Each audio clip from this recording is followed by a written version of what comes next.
Je m'appelle Philippe Simet, je suis philosophe et je m'intéresse à la façon dont l'architecture raconte nos modes de vie. Je vous emmène explorer les habitats les plus singuliers de la planète afin d'en découvrir le sens et d'en partager les richesses.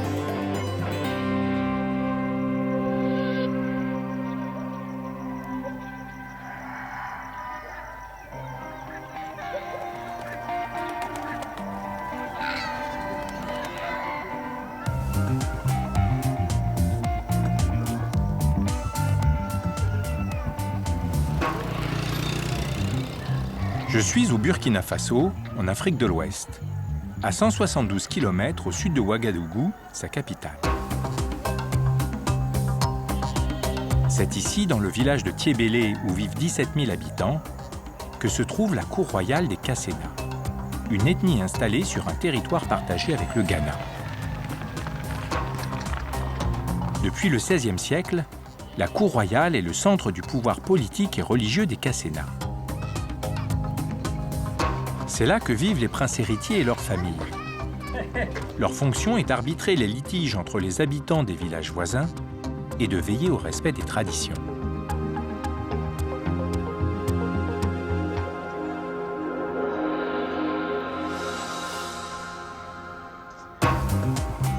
L'architecture de cette cour est fascinante. Avec ses cases de terre aux formes différentes, peintes et ornées de motifs colorés, elle constitue sur 1,5 hectare un ensemble organique, riche de significations et de symboles. Plus qu'un simple habitat, elle est un trait d'union entre les différentes générations Kassena. Pour le comprendre, je rencontre Cyril, l'un des princes héritiers. Bonne arrivée. Ah, merci. Philippe, Bonjour. ça va? Ouais, ça va très bien, merci. Ok. Bonjour à tous. Là, on est à l'entrée de la cour royale. C'est l'entrée principale de la cour royale. Ouais. Et la disposition que vous voyez, chaque village a une pierre réservée pour sa place assise lorsque le chef les invite. Est-ce que ça veut dire qu'on ne peut pas s'asseoir où on veut? Non, on ne peut pas s'asseoir là où on veut. Ici, c'est réservé uniquement pour les notables de la cour royale, les personnes les plus âgées de la cour royale. D'accord. Ici, c'est pour les princes et le chef. Là, il n'y a que des princes. Les princes et le chef. Oh, c'est très impressionnant. Oui. Venez avec moi. Ah bon, très bien.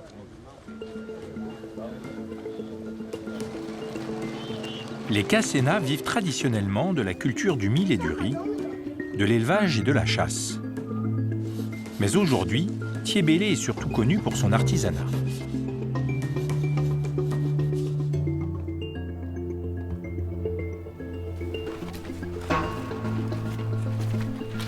Cette cour royale est déroutante. Avec ses cases agrégées sans ordre apparent, ses espaces clos tournés sur eux-mêmes et ses ruelles étroites et sinueuses, elle ressemble à un véritable labyrinthe. J'ai bien du mal à comprendre son plan d'ensemble, qui est présent et ce qui s'y passe. Cette cour royale, elle est organisée comment? Cette cour royale est organisée en concession. Et à l'intérieur de la concession, il y a plusieurs ménages. Oui. Et dans chaque ménage, il y a plusieurs maisons. À l'intérieur de ces maisons, il y a les grands-parents, les femmes, les enfants, les neveux, les cousins, les frères. C'est ça qui forme le ménage. Donc un ménage, c'est un ensemble de cases qui rassemble des gens issus de la même famille. Voilà. À partir des portes d'entrée, vous pouvez facilement reconnaître ça. Là, c'est un ménage. Ah, c'est magnifique. Tout ça, c'est un même ménage. C'est un même ménage. Ce qui est très beau ici, c'est de voir que les cases n'ont pas du tout la même forme. Chez nous, d'abord, quand on est jeune, et après 18 ans, on se fait une case ronde. Ce qui signifie qu'on est célibataire, donc on reste dans une maison étroite, une petite maison, pour pouvoir vivre. Et lorsque l'on envisage de se marier, alors on se fait construire une maison rectangulaire pour pouvoir vivre avec la femme et les enfants. Et de l'autre côté, il y a une maison en forme de 8 où la grand-mère vit. Et la maison mère, elle est la gardienne de certains trésors de la famille et certains fétiches de la famille. Mais est-ce que ça veut dire que l'espace s'est organisé autour de cette maison mère? Obligatoirement, parce que c'est la toute première maison construite et qui conserve tout ce que nous avons de précieux. Donc toutes les maisons se mettent autour de cette maison. Elle a une forme de 8. Et pour remarquer cette forme de 8, il faut être au-dessus de la maison. Tant qu'on n'est pas en haut, on ne peut pas voir comment c'est organisé. Non. L'architecture de cette cour royale a des allures de forteresse. À l'origine, elle avait pour vocation de protéger ses habitants des conflits interethniques, mais aussi des animaux sauvages qui sévissaient dans la région. Aujourd'hui, elle est encore entourée par de grands murs formant une enceinte difficile à franchir. Cette logique de protection se retrouve aussi dans les habitations.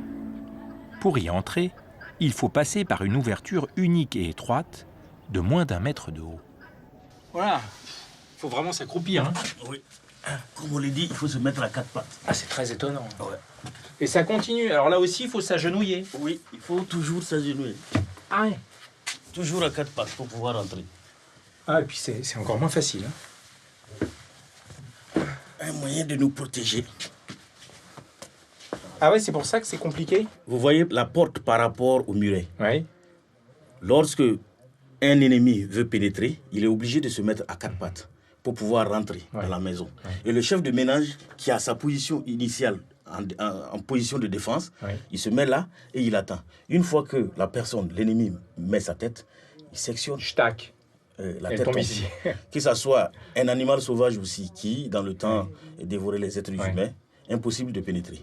Même pour la stratégie des flèches, vous voyez ce muret, la flèche ne peut pas passer. Ah oui. En temps de guerre, quand on tire des flèches de l'extérieur, à partir de ce muret, les flèches se heurtent et tombent.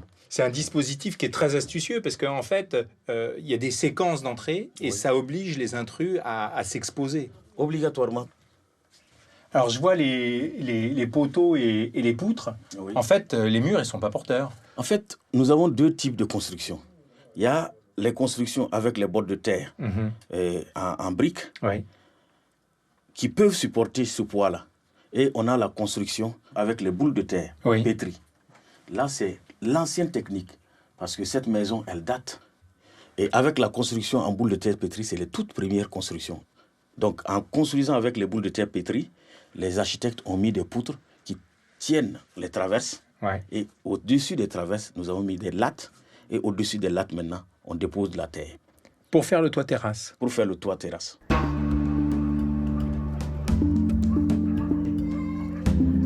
L'espace obscur et confiné des pièces explique pourquoi la vie des Cassénas se passe surtout au dehors. On se réunit et on cuisine dans les cours, lieu véritable du foyer, et on dort sur les toits terrasses. Tout cela donne un caractère extrêmement vivant aux espaces publics, qui sont autant d'occasions de discussion et de partage. Ah oui, et puis il y a des systèmes d'escaliers qui mènent... Sur les toits. Ces escaliers, ça peut être des escaliers en terre, comme des escaliers en bois. Là, c'est une échelle. Ah, là, c'est une échelle pour monter sur le toit terrasse. Voilà. Ça, c'est l'escalier. Je peux regarder ? Oui, oui, oui, sans problème. Ah ouais.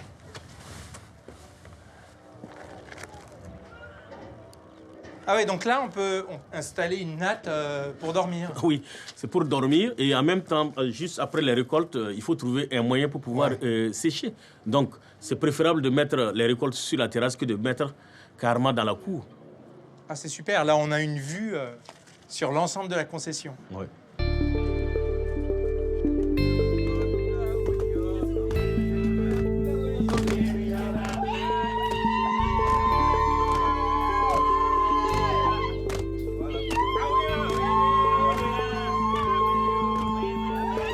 Ce qui frappe à Thiébélé, c'est moins la diversité des formes d'habitat que la variété de leur composition. La cour royale est un ensemble architectural dynamique qui évolue en fonction des changements familiaux et des besoins de chacun. De nouvelles cases sont construites, tandis que d'autres attendent d'être réinvesties. Je me rends sur l'un des chantiers en cours, curieux de connaître les techniques de construction Casséna. Un cousin à moi, il s'appelle Apouri. Bonjour. Bonjour. Ça va bien? Oui, ça va chez vous? Oui, très bien, Okay, merci. ouais. Ça, c'est votre maison? Oui, c'est ma maison qui est en construction. Ah ouais. Elle est rectangulaire. Vous allez vous marier? Oui, bientôt. Ah bah, félicitations. Merci. Ça, là, c'est de la terre crue? Non, c'est de la terre mélangée avec de la paille. Ah, ok. C'est marrant parce que ça se voit pas trop en fait, là, on la voit plus la paille. Oui, parce qu'il faut pendant longtemps verser de l'eau dessus pour que la paille là puisse pourrir en fait. Ok. Et cette terre, là, je me demandais, elle vient d'où? Elle vient de là-bas, là? Non, elle vient de cette même maison qui est écoulée il y a longtemps. Parce qu'elle était habitée par mes parents. Oui. Et en temps, les parents ont rejoint la maison mère, comme ça, elle est tombée. Donc c'est vraiment des matériaux locaux, quoi. Tout est Ouais, recyclé. tout est recyclé en fait. Ah ouais, Et donc là, ça a commencé depuis combien de temps? Parce que j'ai vu, là, vous avez commencé à élever le mur, là, mais... Oui, et effectivement, c'est un système qui demande, quand on commence là, il faut arrêter un bout de temps avant de reprendre. Et il faudra 3 étapes pour pouvoir achever la maison avec 3 temps de séchage en fait. Ok. Alors ça marche comment exactement? C'est des boules de terre qu'on coupe et on les superpose les unes sur les autres. On les pose là, puis j'ai vu, on les... Ouais, c'est ça, il On faut les lisse un essayer peu. de lisser. Ah ouais. C'est une technique qui est assez proche de la poterie, en fait. Oui, parce que c'est effectivement le même système qu'on utilise. C'est un système très intéressant parce que pour élever le mur, on n'a pas besoin de support, ni besoin de fondation. On peut le faire directement comme ça, à même le sol. Pour une fondation, on peut utiliser aussi des pierres qu'on utilise comme base en fait. Ouais, et après, maintenant, on superpose les boules. Là, j'ai vu, la base, elle est un petit peu plus large que le sommet, quoi. Ça s'affine comme ça quand ça monte. Oui, au fait, comme vous le constatez, ici, on n'a pas des troncs d'arbres aussi longs que ça pour pouvoir faire les toits. Donc, le système est de sorte qu'on construit ça jusqu'à ce que le haut soit comme une pyramide, en fait. D'accord. Pour pouvoir trouver les troncs appropriés pour faire pour le venir toit. les placer ensuite. C'est ça, ouais. Est-ce que c'est tout le monde ou seulement certains hommes qui construisent les maisons? Bon, il y a des spécialistes qui sont là, en fait. Maintenant, les autres hommes doivent participer aussi. Parce que, vous savez, c'est un travail de groupe, de solidarité. Alors, on ne peut pas le faire tout seul. Bah, ça change tout, hein, quand c'est un travail qui est fait en commun. C'est ça. Parce que c'est l'occasion pour les enfants aussi d'apprendre à travailler la construction, sur la construction. Donc c'est le moment, lorsque la famille, dans un ménage donné, ils ont une construction, toute la famille se réunit, tous ceux qui peuvent, qui sont libres, viennent. Et en même temps, c'est une école pour eux, pour apprendre à lever les billes. Donc les enfants, ils observent. Les adultes en train de travailler. Souvent, ils participent. Ah, ils participent aussi, quoi. Donc ils apprennent très tôt à construire les différents types de cases. Oui. Nous, en Europe, on a un rapport très individuel à l'habitation, mais aussi très éloigné de la construction, parce qu'on ne construit jamais nos maisons nous-mêmes. C'est toujours d'autres qui le font. Ici, ce qui est intéressant, c'est que tout le monde participe à l'élaboration des maisons, quoi. En Afrique, surtout dans le pays Cassena, nous n'avons pas ces habitudes-là parce que ça nous revient très cher de demander à quelqu'un, lui donner de l'argent pour qu'il construise une maison pour nous. Et en plus de ça, dans la tradition Cassena, il y a ce que nous appelons la solidarité des familles. Donc, une fois que tu as ta maison en construction, tout le monde vient pour t'apporter de l'aide. Et en même temps, toi qui participes dans la construction de ta maison, ça t'amène à prendre soin et aux autres aussi de prendre soin de cette maison. Donc, ce qui fait de la solidarité Gouroussi-Cassena. Lorsque nous commençons à construire une maison Cassena, c'est le départ de la transmission du savoir-faire des constructions Cassena. Tout à l'heure, j'ai vu que les femmes chantaient et les hommes travaillaient. Est-ce que la construction, c'est seulement réservé aux hommes? Oui, et la construction est réservée seulement aux hommes. Maintenant, si vous avez vu des femmes à côté qui chantent et puis crient là, en fait, c'est pour encourager les hommes, leur donner plus de force dans leur travail. D'accord. Et elle, est-ce qu'elle participe à la construction de la maison? Non, elle ne participe pas à la construction de la maison. Par contre, c'est la décoration qui est leur affaire. D'accord. C'est-à-dire que toutes les peintures qu'on voit dehors... Les peintures que vous voyez, c'est les femmes qui les font. Seulement les femmes? Seulement les femmes. OK. Donc il y a un partage des tâches, sont selon les genres. selon les genres. D'accord.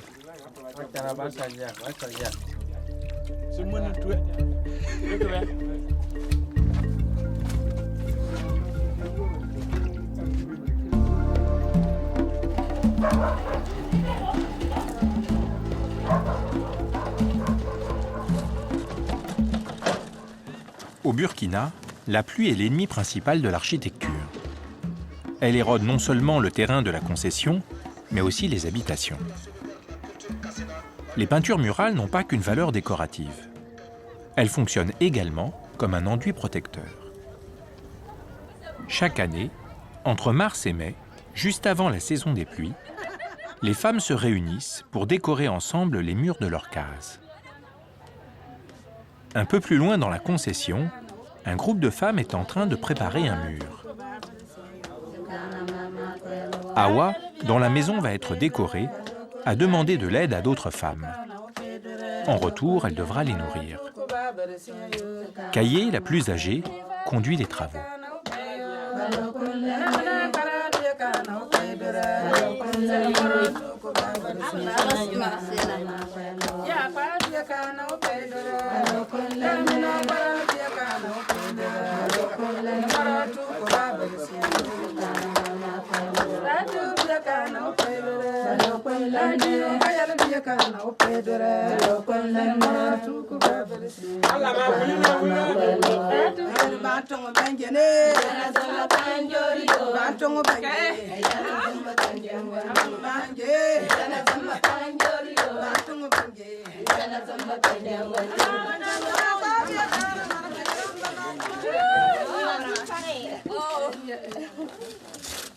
J'assiste à la préparation des différents matériaux. D'abord l'enduit de terre qui sert de base.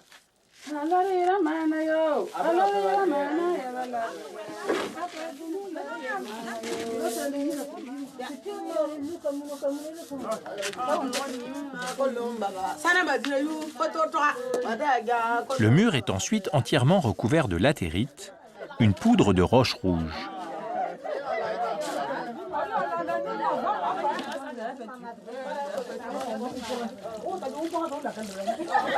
Pour dessiner les motifs, les femmes utiliseront des galets ou des plumes. Toutes ces étapes demandent beaucoup de précision et de coordination.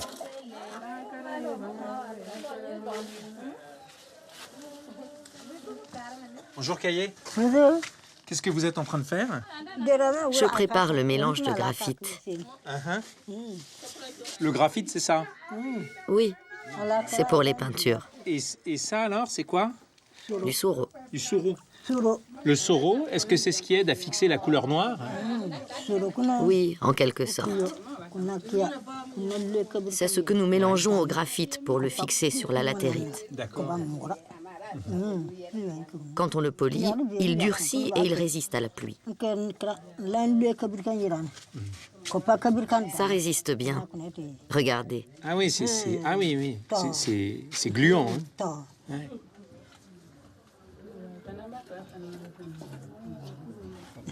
Ah oui, ça devient un tout petit peu plus solide. Et ça, le fixatif, c'est seulement pour le graphite ou c'est aussi pour la latérite? C'est uniquement pour le graphite, le noir. Pour la couleur blanche, on utilise du talc. Ouais. On l'achète au Ghana, car ici, il n'y en a pas. Est-ce qu'il faut attendre que le mur soit sec pour commencer à peindre? Nous n'avons pas besoin d'attendre que le mur soit complètement sec. Il faut qu'il soit encore frais pour que la couleur puisse se fixer sur la latérite. Si le mur est trop sec, les peintures s'en iront dès les premières pluies. Et ça veut dire que la préparation des murs, l'enduit et la peinture, tout doit se faire en un même jour? Oui, tout doit se faire en une journée. On gratte, on humidifie, on place les différents enduits. Ensuite, on peut passer aux décorations. Tout doit se faire en un seul jour. Venez, on va leur laisser la place pour qu'elles peignent. Bon.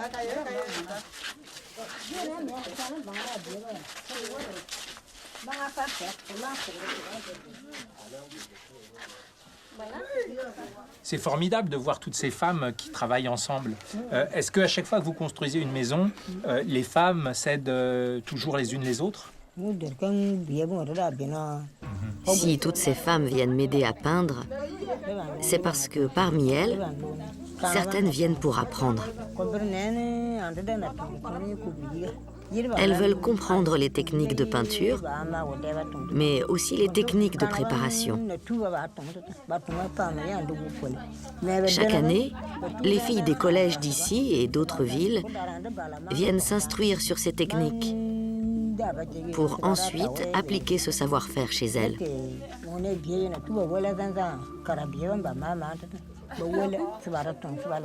Parfois, des filles blanches viennent même d'Europe. Elles repartent d'ici très contentes.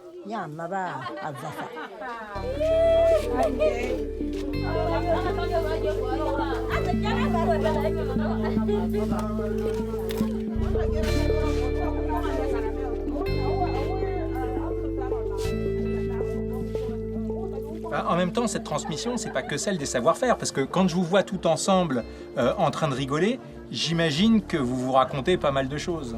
Oui, c'est sûr. Ce n'est pas qu'un lien de transmission, mais également un lien social. Nous discutons entre femmes de nos différents problèmes de la vie quotidienne. C'est pour cela que ces peintures sont notre identité, celle de la femme Kassena. En regardant ce travail, on sait qu'une femme Kassena est passée par là. Quand on vit ici, on le comprend.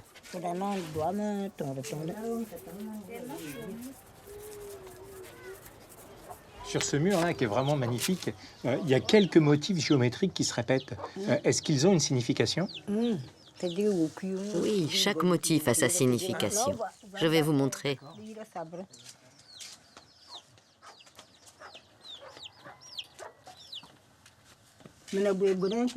Celui-ci représente le tambour du matin qui réveille le chef. Là, ce sont des flèches. Elles rappellent nos différents conflits. Ici, nous avons un épervier pour se souvenir qu'il met en danger nos poules et qu'à tout moment, il peut s'envoler en les emportant. Et celui-là, là, comme ça, en W? C'est la chauve-souris. Ah, d'accord. Qu'est-ce qui raconte ce symbole de la chauve-souris? C'est elle qui nous apporte l'air frais dans la maison et qui nous débarrasse des insectes. Avec ses ailes, elle remplace le ventilateur. J'ai l'impression que tous ces symboles, ce sont en quelque sorte des aides-mémoires qui nous rappellent les aspects essentiels de la vie des Kassena. C'est la mémoire Kassena. Elle nous permet de ne pas oublier qui nous sommes. C'est pour se souvenir. Plusieurs vies sont posées sur ces murs. Si je venais à disparaître, il ne resterait que ces symboles à mes enfants pour se souvenir de moi. Je considère que ce qui est posé sur ce mur, c'est une partie de moi, mais surtout ce que je donne de moi. Je suis ému en écoutant Kaye. Bien plus que de simples techniques, ce qu'elle transmet, c'est l'identité et la mémoire des femmes Kassena.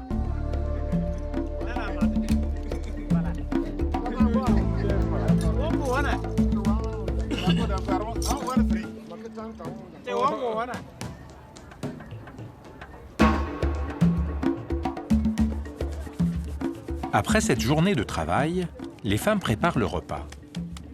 Ce soir, nous mangerons du thau, le plat national du Burkina. Il s'agit de boules de mil servies avec une sauce au sésame.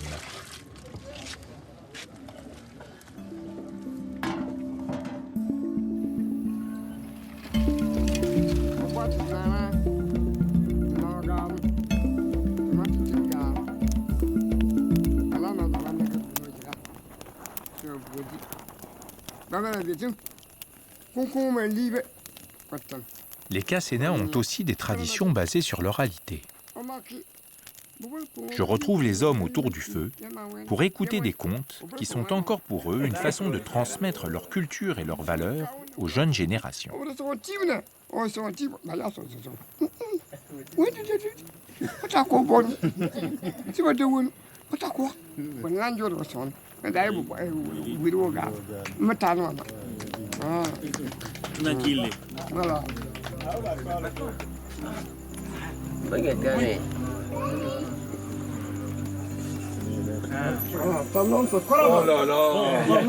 Ah, j'adore. Ah ouais, j'avais vu Cyril, j'avais vu son boubou. Ah, voilà. Je dis, C'est beau. ah, c'est beau. Ah ben voilà, ben, vous êtes sympa. Son nom en Kassena maintenant, c'est quoi? J'ai un nom Kassena? Oui. C'est Korasé. Korasé. Voilà.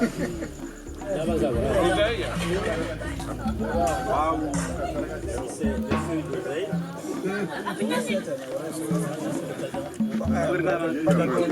C'est super bon.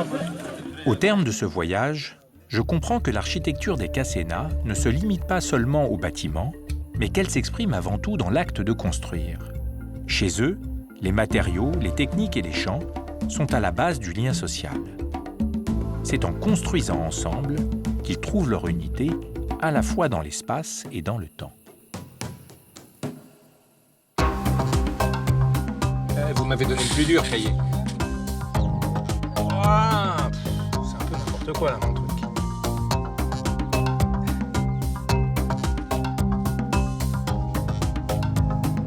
Ouais, c'est moi qui l'ai fait. Celui-là. Ouais. Ça se voit tout de suite hein, que vous arrivez à faire des gestes plus précis. Moi, il y avait beaucoup d'hésitation. Hein.